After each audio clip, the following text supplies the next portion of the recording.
It is such an incredible gift that we get to ride horses.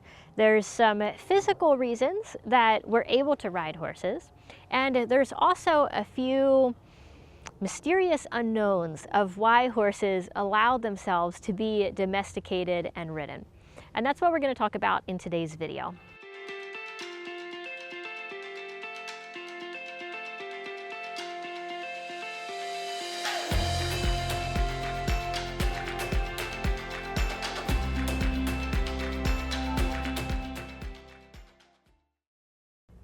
I'm Callie, you're watching the weekly show here at Horse Class, and today I'm here with Julia and also with her horse Lily.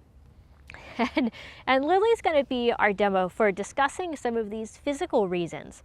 So there's two main things. The first is, if we look at the horse, they've got comparatively kind of a long back for us to sit on. But they have this amazing adaptation as a grazing species to support their own weight of their abdomen, but then also for us to ride. So what this is it's a ligament system. So the horse has the nuchal ligament system that runs from the cervical vertebra, and it comes up here attaching to the thoracic vertebra. From here, there's the supraspinous ligament that runs along the dorsal processes here and all the way back to the sacrum. What happens is when the horse reaches their neck down to graze, is this ligament system is put under tension. So the horse doesn't have to use their muscles to hold up their abdomen, but this ligament system helps to do that work. So the ligament system is engaged and it puts some tension that helps to lift the back.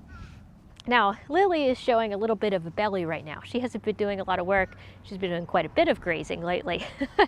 But as we're riding the horse, this is part of why it's so important to have that horse reaching with a long frame, with a lengthening top line, so that the ligament system that adapted to them as a grazer also helps to support our weight when we're riding. If the horse has their head up and their back dropped and hollow, and this ligament system is not engaging, then it's going to create much more long-term stress on the horse's back, as well as through the movement patterns that it creates in their joints, and it's going to make their gaits a lot more uncomfortable to ride. The other piece, also connected to the back, that makes it possible for us to ride horses is their back is relatively stable. So think about the movement of a horse compared to the movement of your dog, especially my dog. I have a little dachshund. She's got a long back and it's not very stable. She looks like a little inchworm when she runs. Can you imagine trying to ride on a back that had that much movement? So that's one of the incredible things about horses too, is they have this stable back and their back stays stable and they're able to cover ground with their legs, which is another physical reason that we're able to ride them. Perhaps just as fascinating, though, is why did they allow us to ride them? So if we compare horses to zebras, the zebras were also arguably around people just as much as the horses. So the zebras were around people in Africa and that region, and the horses were around people in the regions of Eurasia. But the horses were being domesticated in Eurasia, while attempts to domesticate zebras, even to this day, usually fail.